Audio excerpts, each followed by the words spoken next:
Une nouvelle école pour un nouveau départ. Le groupe scolaire Cordier, en service depuis la rentrée, a pour vocation de constituer un modèle local sur le plan du développement durable. Cet aspect du projet est le fruit d'un long processus mené par le SIVU, le syndicat scolaire regroupant 7 communes du territoire d'Amancet, ainsi que les acteurs locaux, pédagogiques et techniques durant toute l'année de sa construction.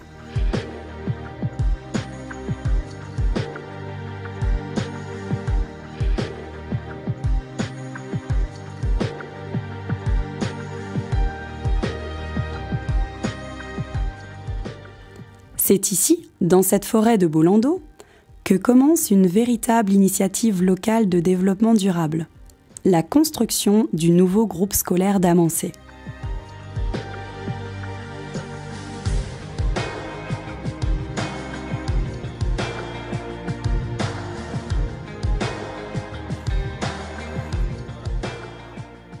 Pour les enfants, ça reste un symbole au niveau de l'avenir, au niveau du futur. Et c'est vrai que les enfants ont été beaucoup investis, se sont beaucoup investis à travers des partenaires institutionnels, genre l'ONF. Et nous avons, depuis la genèse du projet, c'est-à-dire dès le départ, collaboré avec les enfants pour leur montrer ce qu'était le bois, voilà, en quels matériaux allait être construit leur école. Hop là, voilà. Voilà. Première étape, la sélection de bois proches du site du chantier, sur Bolando et sur Montmahou, pour limiter les transports. Et ce sont les futurs élèves qui se chargent de cette reconnaissance avec les instructions du garde forestier. Donc, on part du 15, Ouais. 15, 20, 25, 30, 35. Alors, le plus courant, c'est le sapin pectiné qu'on a ici. Donc c'est pour ça qu'on l'a mis en premier. Le projet de construction de ce nouveau groupe scolaire, il répond aux besoins des communes qui constituent ce syndicat scolaire.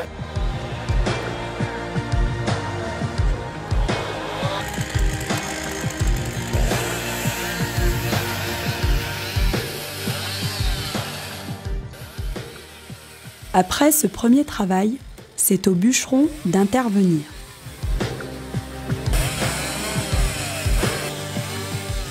Au stade de l'APS, nous avons présenté en équipe de maîtrise d'œuvre au maître d'ouvrage la possibilité de construire cette école entièrement en bois.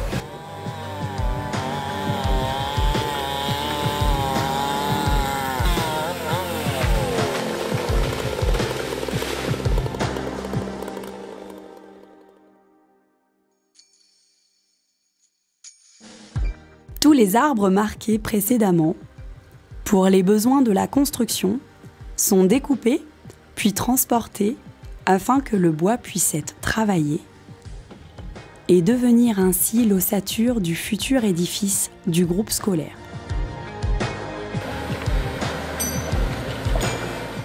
Tout d'abord, on a la ressource naturelle localement. Dans les 7 villages de ce syndicat scolaire, il y a des villages de zones de montagne qui possèdent des forêts de feuillus, mais également des forêts de résineux. Donc déjà, avoir la ressource locale nous a incité à dire pourquoi pas une école en bois. Également, sur le secteur, il y a des entreprises locales qui travaillent cette ressource naturelle qu'est le bois. Et faire une pierre deux coups, c'est-à-dire avoir comme production des bois locaux et faire travailler des entreprises locales, nous semblait également très, très intéressant.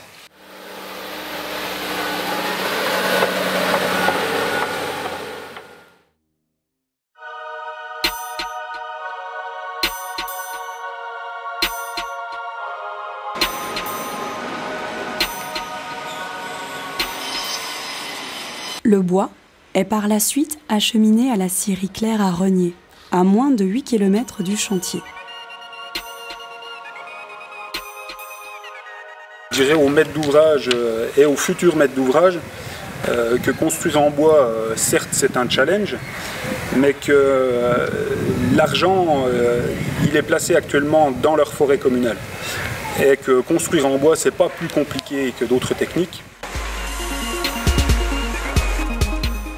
C'est ici que s'effectue la production des différentes pièces de bois nécessaires à l'élaboration d'une grande partie de la bâtisse, mais aussi à celle des fameux coffres qui contiendront l'isolant en paille.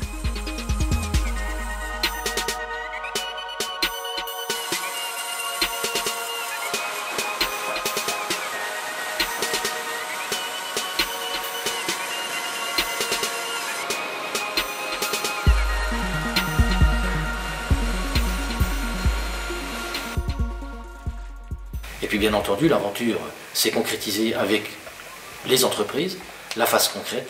Et là également, les gens ont bien compris notre objectif et notre sensibilité.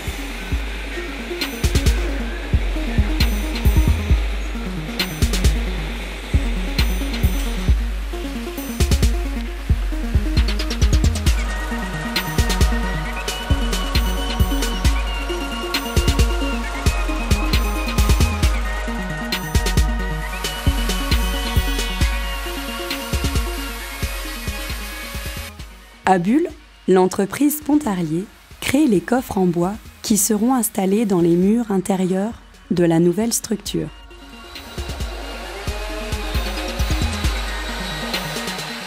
La maîtrise d'ouvrage, elle est très intéressée par des relations de confiance avec les entreprises. Et je crois que toutes les entreprises qui ont travaillé sur ce projet ont joué le jeu.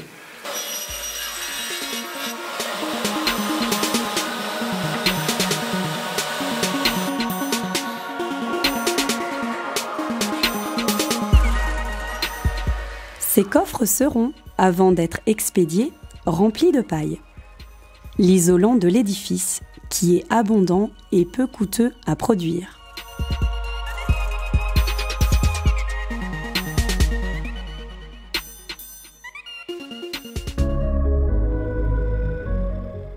Donc c'est un bâtiment qui fait 1300 m² au sol, mais qui est finalement assez compact, bien orienté et bien isolé.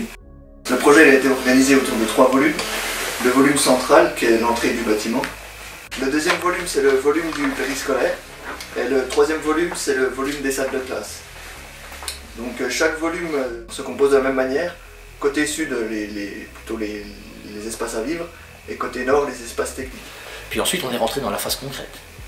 Alors, il y a eu également une aventure avec l'assistant à maîtrise d'ouvrage, remarquable, avec la maîtrise d'œuvre, remarquable également.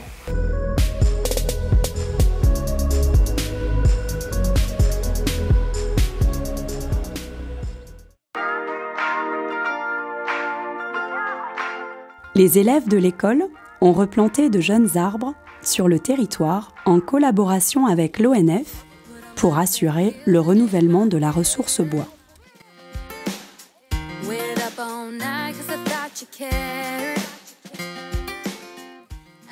Je m'appelle Chêne, Hêtre, Frêne, Sapin, Épicéa, Mélèze. Je suis un arbre. Mes racines me relient profondément à la terre. Ils épuisent l'eau, les sels minéraux. Avec mes feuilles, grâce au soleil, je capture le dioxyde de carbone qui asphyxie notre planète et je rejette de l'oxygène si utile à la vie.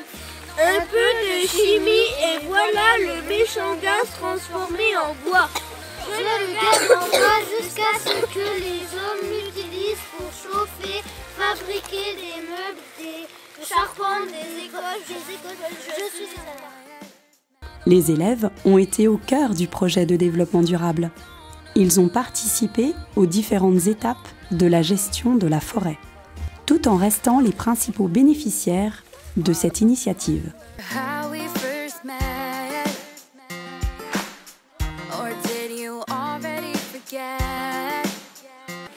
Alors elles vont être où?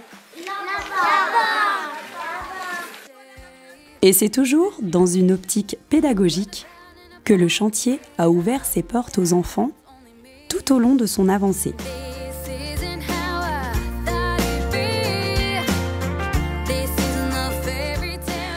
Ainsi, du CP au CM2, les futurs occupants du bâtiment ont pu se rendre compte de l'avancée des travaux.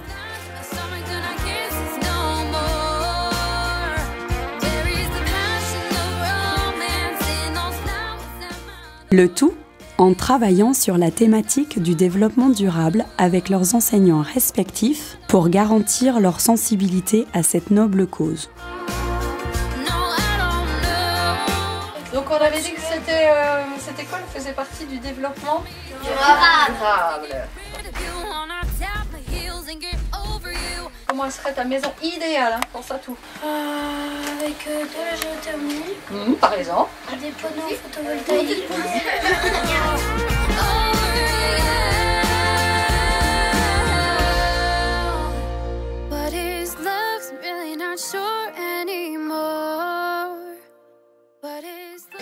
Alors on en revient à l'école. Qu'est-ce que vous avez vu dedans qui correspond à ce qu'on a énoncé dans nos leçons? Les panneaux photovoltaïques. Alors, on a vu les panneaux photovoltaïques. Des grandes baies vitrées. Les grandes baies vitrées. Ah, des Velux. Des Velux, oui, les puits de lumière. D'accord.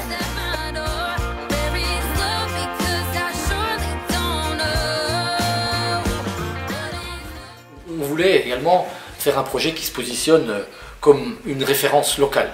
Voilà, une référence locale au niveau du développement durable, en lien avec l'environnement. Et pourquoi pas insuffler cette méthode de constructif à d'autres collectivités locales, montrer que c'est possible de faire des projets innovants, des projets intéressants, avec un critère environnemental et avec une production locale du bois.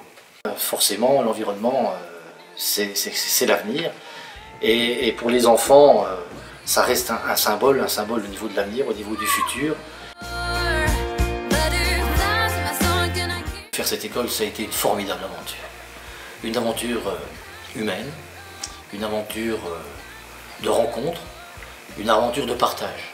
Et je voudrais d'abord remercier tous les élus de ces villages qui ont fait confiance au syndicat scolaire pour faire ce projet. Nous sommes très fiers de pouvoir offrir aux habitants de notre secteur, aux parents d'élèves, aux enseignants, mais peut-être surtout aux enfants, une magnifique école de qualité qui nous projette vers un avenir serein.